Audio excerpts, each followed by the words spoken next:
Good morning, students. Let us start the new topic. Why did the Soviet Union disintegrate? Listen, students. अगर आपने पीछे वाली videos नहीं देखी हैं तो आपको यहाँ से चैप्टर नहीं समझ आएगा.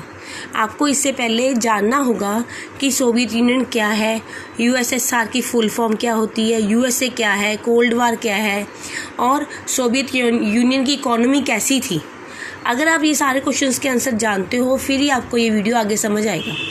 तो पहले आप पिछले टॉपिक्स क्लियर करके ही ये वीडियो देखना, ठीक है. तो लेट अस स्टार्ट. कहते हैं सेकंड मोस्ट पावरफुल कंट्री जो है वर्ल्ड की, सोवियत यूनियन, वो कैसे डिसइंटीग्रेट होगी. इस क्वेश्चन को समझने के लिए हमारे लिए बहुत ज़्यादा ज़रूरी है, क्योंकि सोवियत यूनियन कैसे डिसइंटीग्रेट हुआ, एंड ऑफ कम्युनिज्म कैसे हुआ, ये और कैसे कोई भी पॉलिटिकल सिस्टम वर्ल्ड में कोलैप्स होता है, ये सब कुछ जानना बहुत ज़रूरी है. क्योंकि सोवियत कोलैप्स के भी अपने कुछ स्पेशल फीचर्स थे, कुछ खास बातें थी जो शो करती थी कि सोवियत यूनियन क्यों कोलैप्स हो गया. अगर हम इन चीज़ों को जानेंगे तभी हमें कुछ जर्नल लेसन्स हम ड्रॉ कर सकेंगे, कुछ जर्नल बातें हम पता लगा सकेंगे जिनका पता होना ज़रूरी है भी किसी भी कंट्री के डिसइंटीग्रेट होने के पीछे क्या कारण हो सकते हैं, ठीक है. तो कहते हैं इसमें कोई डाउट ही नहीं है कि सोवियत यूनियन जो था वो पॉलिटिकल और इकोनॉमिक जो उसके इंस्टीट्यूशंस थे उनमें वीकनेस थी. तो पहला हमारा पॉइंट आ गया कि राजनीतिक तौर पे और आर्थिक तौर पे सोवियत यूनियन वीक हो चुका था. ये पहला पॉइंट है सोवियत यूनियन की जो डिसइंटीग्रेशन को शो करता है. कहते which failed to meet the aspirations of the people. जो सोवियत सिस्टम था वो लोगों की इच्छाओं के अकॉर्डिंग सही तरीके से काम नहीं कर रहा था, जिसकी वजह से सोवियत सिस्टम कोलैप्स हो गया. आपको पता होगा, मैंने आपको पिछली वीडियो में भी बताया था कि इकोनॉमिक स्टैग्नेशन, आर्थिक तौर पे यूएसएसआर रुक गया था और कई सालों तक रुका रहा था. मैंने आपको बताया था कि जब अफ़गानिस्तान के साथ इनकी वॉर हुई तो 10 साल तक रेड आर्मी वहीं वॉर में लगी रही, जिसकी वजह से सोवियत इकोनॉमी डेंजर में आ गई थी, ठीक है. वहाँ पे कंज्यूमर शॉर्टेज हो गई थी, कंज्यूमर गुड्स की, और ये एक मेन रीज़न था पॉलिटिकली और इकोनॉमिकली सोवियत यूनियन के कोलैप्स हो जाने का, कि पॉलिटिकल और इकोनॉमिक वीकनेस सोवियत यूनियन में थी. यानी कि उसके बाद why did the system become so weak. ठीक है, हमने ये बात मान ली कि जो सोवियत यूनियन है वो बहुत, वहाँ की इकोनॉमी वीक हो गई थी और स्टैग्नेंट हो गई थी. तो उसका क्या कारण था कि वो वीक हो गई और स्टैग्नेंट हो गई. इसका आंसर कहते हैं आपके सामने है कि सोवियत इकोनॉमी अपना बहुत ज़्यादा रिसोर्सेज, अपना बहुत ज़्यादा पैसा अपने न्यूक्लियर और मिलिट्री के ऊपर खर्च करती थी. जो भी मिलिट्री अर्सेनल खरीदने हैं, न्यूक्लियर पावर को मेंटेन करने पे पैसे ज़्यादा लगाती थी, ठीक है. और जो इसकी ईस्टर्न यूरोप की जो कंट्रीज़ थी, सोवियत यूनियन सिस्टम के अंदर जो ईस्टर्न यूरोप की कंट्रीज़ थी, वो अपने सैटेलाइट्स वगैरह बनाने में काफ़ी पैसा खर्च कर रही थी. तो इस वजह से सोवियत यूनियन यानी कि लोगों के ऊपर पैसा नहीं खर्च कर रहा था, वो अपना पैसा मिलिट्री के ऊपर और अपनी न्यूक्लियर पावर को बढ़ाने के ऊपर खर्च कर रहा था, ठीक है. उसके बाद कहते जो this led to a huge economic burden, और इस चीज़ का economic burden that the system could not cope up पड़ रहा था देश के ऊपर, और सिस्टम इस इकोनॉमिक बर्डन को नहीं झेल पा रहा था. ये एक पॉइंट आपका सेकंड हो गया. ये आपका फर्स्ट पॉइंट आया था जो आपने बताया था कि economic and political weakness of Soviet system. Second point आपके पास क्या आ गया कि ये अपने रिसोर्सेज को यूज़ कर रहे हैं in maintaining nuclear and military arsenals. ये आपके पास सेकंड पॉइंट आ गया. अब यहाँ पे आ गई तीसरी बात. तीसरी बात क्या है, थर्ड पॉइंट क्या है, वो ये है कि जो आम सिटीजन्स थे यूएसएसआर के, उनको इस चीज़ की नॉलेज हो गई थी कि जो वेस्ट कंट्रीज़ हैं, यानी कि जो यूएसए है, वो इकोनॉमिकली बहुत एडवांस है यूएसएसआर से. उन्होंने, आम लोगों ने अपने सिस्टम की कमियां देख ली थी अपने देश की कमियां देख ली थी। After years of being told that the Soviet system was better than western capitalism, उन्होंने सालों साल में ये देख लिया था कि जो वेस्टर्न कैपिटलिज्म का सिस्टम है वो उनके देश से बेटर है। उनको ये रियलाइज़ हो गया था कि उनको ये कि पॉलिटिकली उनका कंट्री बैकवर्डनेस की तरफ है, और इस चीज़ का उनको साइकोलॉजिकली शॉक भी लगा। तो ये आपका बनेगा थर्ड पॉइंट कि लोग सिस्टम की वीकनेसेस को समझ चुके थे। नेक्स्ट पॉइंट है कि Soviet Union has become stagnant in the administration and political sense as well. Administration के मामले में और राजनीति के मामले में भी सोवियत यूनियन रुक गया था, क्योंकि वहाँ पे देखो पॉलिटिकल डेवलपमेंट हर कंट्री में तब होती है जब और भी पॉलिटिकल पार्टियाँ हों।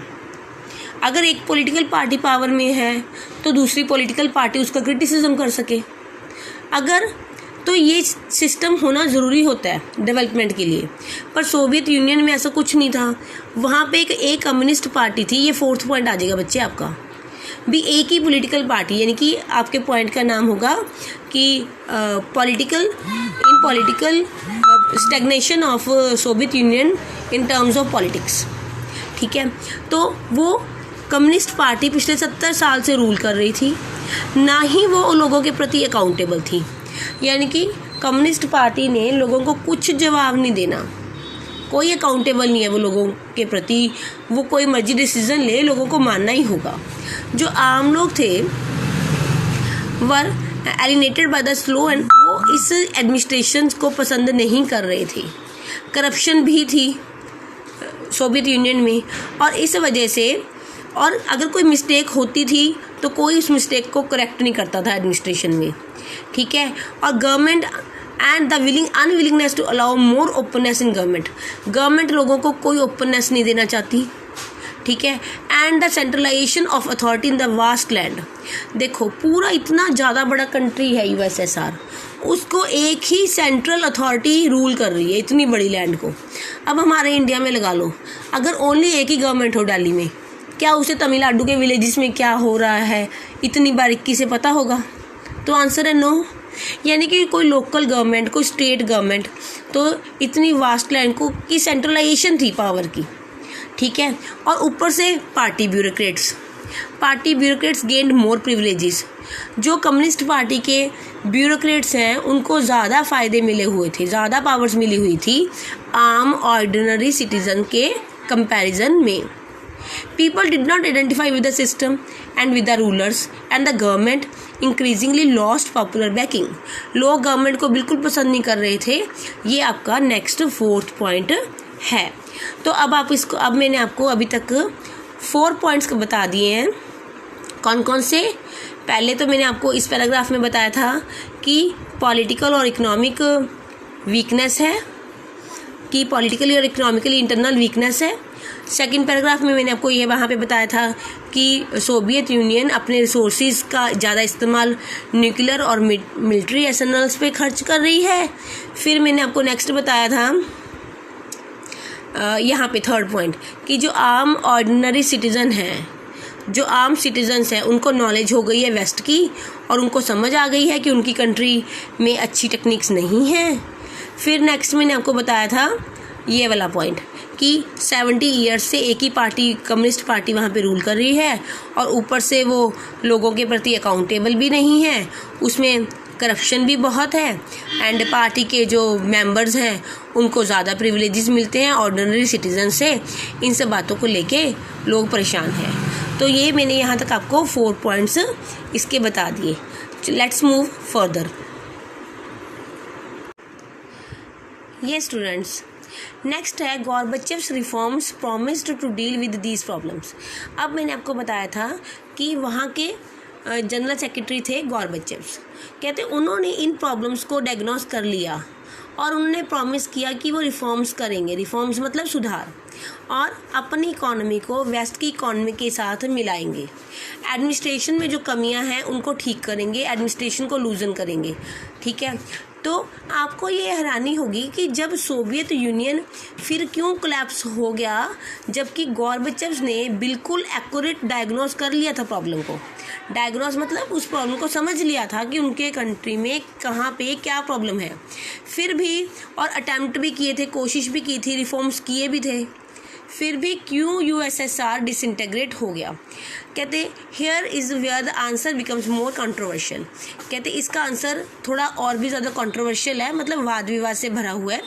तो चलो देखते हैं कैसे। कहते the most basic answer seems to be that when Gorbachev carried out his reforms and loosened the system, he set in the motion forces and expectations that few could have predicted and become virtually impossible to control। कहते जब गॉर्बेचेव ने reforms किए, system को लूजन किया, तो उसकी expectations से भी अलग तरह के ऐसे माहौल बन गया जिसको कंट्रोल करना इम्पॉसिबल था। क्या हुआ, अब ध्यान से देखना कि अलग अलग लोगों के अलग अलग व्यूज़ हैं गॉर्बेचेव के रिफॉर्म्स को लेके। एक सेक्शन ऑफ सोसाइटी है जो एक बात कहते हैं, अदर्स एक और सेक्शन ऑफ सोसाइटी है जो दूसरी बात कहते हैं। अब पहली तरह के लोगों की बात सुनो, जो ये वाले लोग हैं, ये क्या कहते हैं। एक सेक्शन ऑफ सोसाइटी के लोग ये फील करते हैं कि Gorbachev have moved much faster and were disappointed and impatient with his methods, they did not benefit in the way they hope. उनको लगता है कि गॉर्बेचेव को और तेज़ी से रिफॉर्म्स करने चाहिए, वो इम्पेशेंट हो रहे हैं, मतलब उनमें सहन शक्ति की कमी हो रही है। वो लोग डिसअपॉइंटेड हो रहे थे, उनको लगता था जितने बेनिफिट्स की वो उम्मीद कर रहे थे उतने बेनिफिट उनको नहीं हो रहे। मतलब उनको ये लगता है कि उनको बेनिफिट स्लोली हो रहे हैं, धीरे हो रहे हैं। ये तो है वन सेक्शन ऑफ सोसाइटी के एक सेक्शन के लोगों की थिंकिंग। अब आओ दूसरी तरह के लोगों पर, अदर्स। अब अदर्स, पहले हमने एक तरह के लोगों की बात सुनी, अब अदर्स देखो। अदर्स ये कौन वाले हैं, अदर्स कौन है ये अदर्स हैं कम्युनिस्ट पार्टी के ही लीडर्स, ठीक है, जिनको इस सिस्टम से फ़ायदा हो रहा है। वो बिल्कुल ऑपोजिटली देख रहे हैं इस बात को।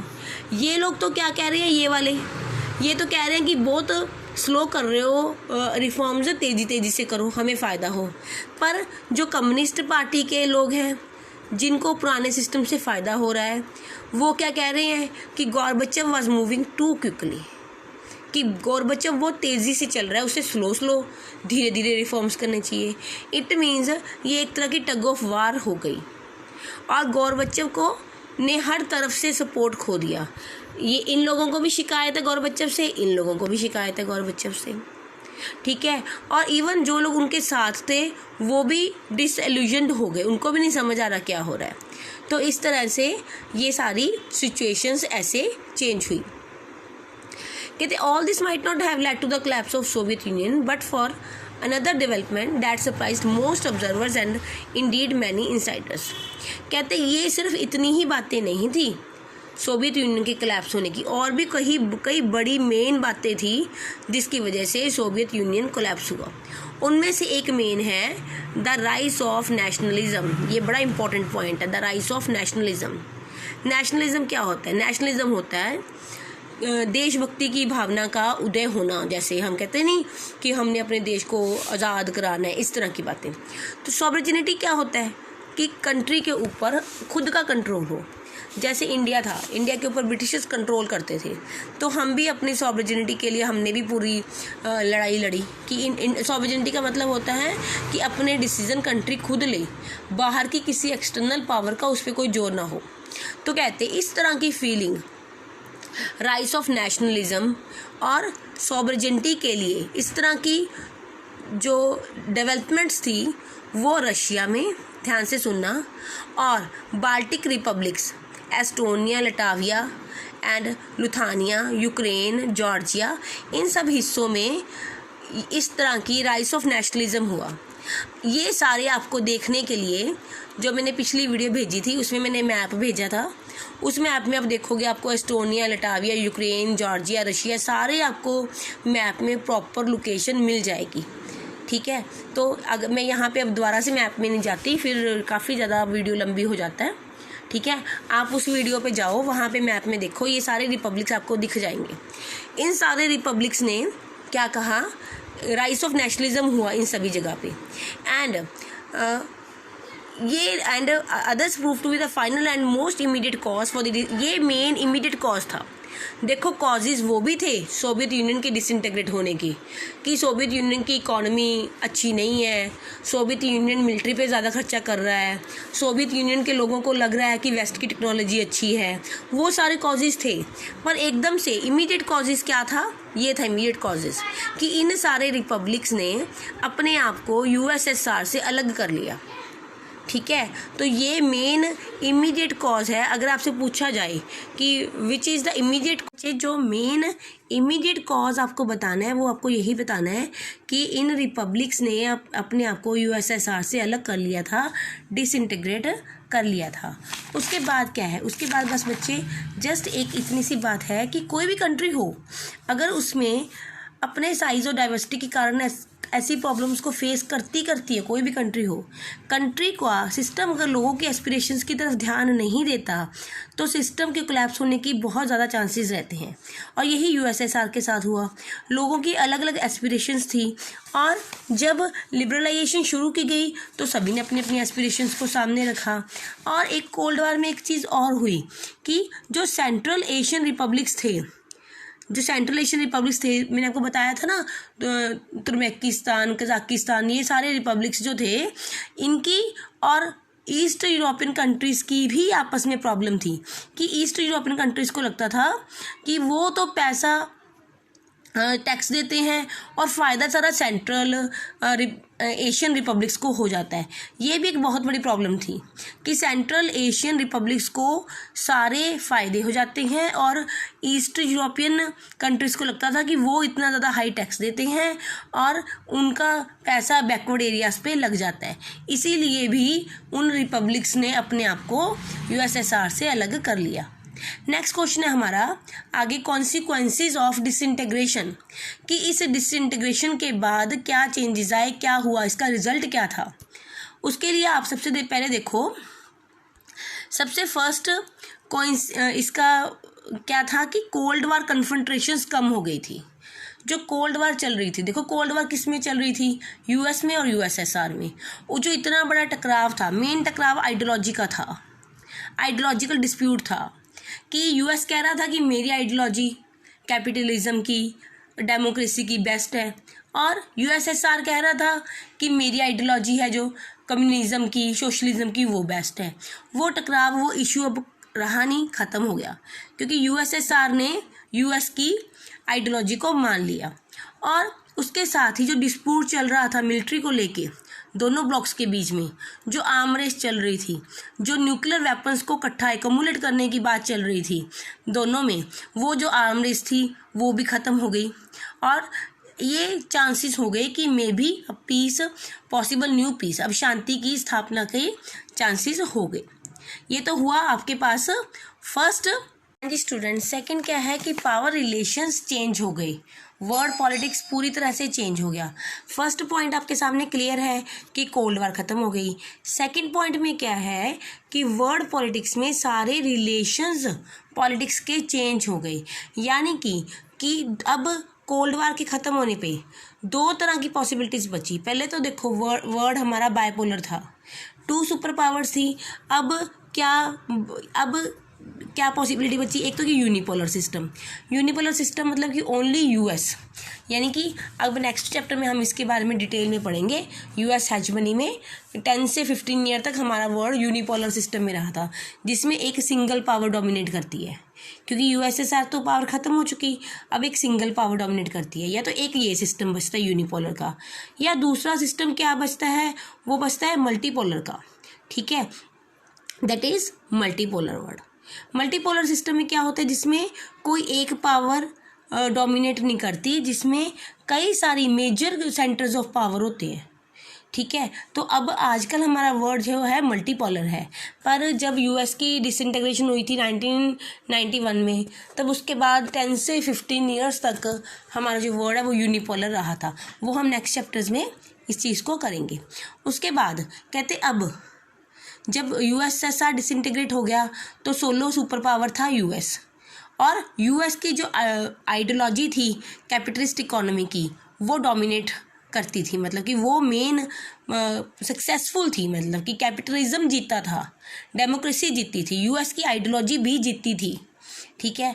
और जो इंस्टीट्यूशंस थे वर्ल्ड बैंक जैसे कि इंटरनेशनल मॉनेटरी फंड जैसे कि आईएमएफ वगैरह, और इन सब ने उन कंट्रीज़ को लोन दिया जो कंट्रीज़ कैपिटलिज्म को फॉलो करना चाहते थे। तो पॉलिटिकली लिबरल डेमोक्रेसी की जीत हुई थी और इसे सबसे बेस्ट वे माना गया था पॉलिटिकल लाइफ का, यानी कि अगर पॉलिटिक्स में सबसे बेस्ट तरीका क्या है, लिबरल डेमोक्रेसी का और कैपिटलिज्म का, ये चीज़ प्रूफ हो गई थी। तो अब इस पूरे स्टेंजे में हमने क्या पढ़ा है कि यूएसएसआर के डिसइंटीग्रेट होने के बाद या तो वर्ल्ड यूनिपोलर हो सकता है या मल्टीपोलर हो सकता है। यूनिपोलर का मतलब है कि एक सिंगल पावर, ठीक है। मल्टीपोलर का मतलब है कि पावर एक पावर डोमिनेट ना करे, मेजर सेंटर्स ऑफ पावर कई हों, ठीक है। उसके बाद हमने पढ़ा है कि जो वर्ल्ड बैंक है और आईएमएफ है ये उन कंट्रीज़ को लोन दे रहे हैं जो कंट्रीज़ कैपिटलिज्म को फॉलो करना चाहती हैं। तो ये सेकंड कॉन्सिक्वेंस है यूएसएसआर के डिसइंटीग्रेट होने का। अब हम मूव करते हैं थर्ड की तरफ। कहते हैं जो सोवियत ब्लॉक है मेंट the emergence of many new countries. अब मैंने आपको बताया है कि जो सोवियत ब्लॉक है वो 15 रिपब्लिक्स को मिलके बना है। अब उसके ब्रेक हो जाने पे 15 कंट्रीज़ सामने आई। ये सारी कंट्रीज़ अब न्यू इंडिपेंडेंट कंट्रीज़ हैं। इन कंट्री के लोग की अपनी एस्पिरेशंस है, अपनी चॉइसेस हैं, यानी कि इनके ऊपर अब कोई जोर ज़बरदस्ती नहीं है। ये जिस किसी के साथ भी चाहें उसके साथ जा सकती हैं, चाहे ये नाटो को ज्वाइन करें, यूएस के साथ जाए, इनकी मर्ज़ी है। स्पेशली बाल्टिक कंट्रीज़, बाल्टिक के बारे में मैं आपको बता दूं, बाल्टिक रीजन में 3 कंट्री हैं, लाटविया, लिथुआनिया और इस्टोनिया। इनको बाल्टिक कंट्रीज़ इसलिए कहा जाता है क्योंकि ये नेक्स्ट टू बाल्टिक सी हैं। मैप में अगर आप देखोगे तो ये बाल्टिक सी के साथ लगी हुई कंट्रीज़ हैं। तो कहते हैं ये बाल्टिक कंट्रीज़ हैं या ईस्ट यूरोपियन स्टेट है। ईस्ट यूरोपियन स्टेट्स आपको याद है जो मैंने आपको कहा था कि बड़ी प्रॉस्पेरस थी, डेवलप्ड थी, ठीक है। तो ये ज्वाइन करना चाहती थी यूरोपियन यूनियन को, या फिर ये नाटो का पार्ट बनी। नाटो आपको याद है फर्स्ट चैप्टर में किया था, नॉर्थ अटलांटिक ट्रीटी ऑर्गेनाइजेशन, जो कि वेस्टर्न अलायंस है, जो कि यूएस ने फॉर्म किया था, ठीक है। तो कुछ कंट्रीज़ उसका पार्ट बनी। जो सेंट्रल एशियन कंट्रीज़ हैं जैसे कि तुर्कमेनिस्तान, कजाकिस्तान, ये वाली जो 5 कंट्री हैं सेंट्रल एशियन कंट्रीज़, इन्होंने अपनी ज्योग्राफिकल लोकेशन को ध्यान में रखा और इन्होंने अपना रिलेशन रशिया के साथ ही बनाए रखा, और इसके साथ ही इन्होंने चाइना के साथ, यूएस के साथ और कंट्रीज़ के साथ भी अपने रिलेशंस बेटर किए। तो इट मीन्स कि इंटरनेशनल सिस्टम पूरी तरह से चेंज हो गया। कई सारे नए प्लेयर्स सामने आए, हर किसी की अपनी आइडेंटिटी है, अपने इंटरेस्ट हैं, अपनी इकोनॉमिक और पॉलिटिकल डिफ़िकल्टीज़ हैं, ठीक है। हाँ जी बच्चे, ये आपका टॉपिक अब कंप्लीट हो गया है, कॉन्सिक्वेंसेस ऑफ डिसइंटीग्रेशन, ठीक है। नेक्स्ट हम शॉक थेरेपी पे मूव करेंगे नेक्स्ट लेक्चर में, और इसमें मैंने आपको कॉन्सिक्वेंसेस में 3 बातें मेन बताई।